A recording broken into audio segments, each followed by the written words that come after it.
রুখা সুখা মুখ, দেহাতি গড়ন, তামাটে রং, চাষির ঘরে বউ, এই বেশেই দশভুজার আগমন। ময়নাগুড়ির বসুনিয়া বাড়ির পুজোয় রাজবংশী কুলবধূর পুজো।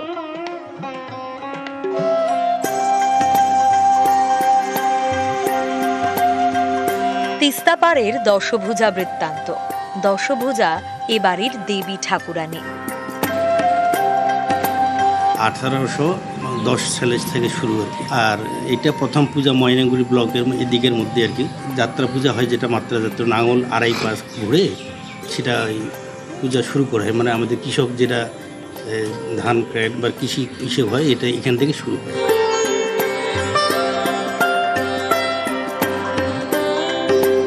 ডুয়ার্সের গেটওয়ে ময়নাগুড়ি, সবুজের সমারোহ, তারই মধ্যে দেবী চৌধুরানীর বন্দনা। 250 বছরের প্রাচীন পুজোয় হাজারো ইতিহাস।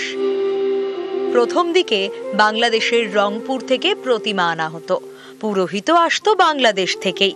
পরে সেই মৃৎশিল্পীর পরিবারকেই বাংলাদেশ থেকে ময়নাগুড়িতে আনেন বসুনিয়া পরিবার। বংশ পরম্পরায় আজও তারাই ঠাকুর গড়েন। রাজবংশী আদলে এই দুর্গা মা হয়। পাটানি শাড়ি পরেন? হ্যাঁ, পাটানি শাড়ি পরেন। আর কার্তিক গণেশ এই ধুতি আর গেঞ্জি। আদার্স যেগুলো দুর্গা থাকে, এগুলো দুর্গার চেয়েও মানে এটা টোটালি আলাদা।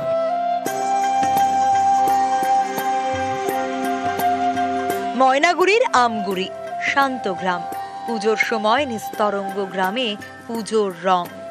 আলো ঝলমলে আমগুড়িতে দেবী চৌধুরানীর বন্দনা। জলপাইগুড়ি থেকে শান্তনু কর, নিউজ 18 বাংলা।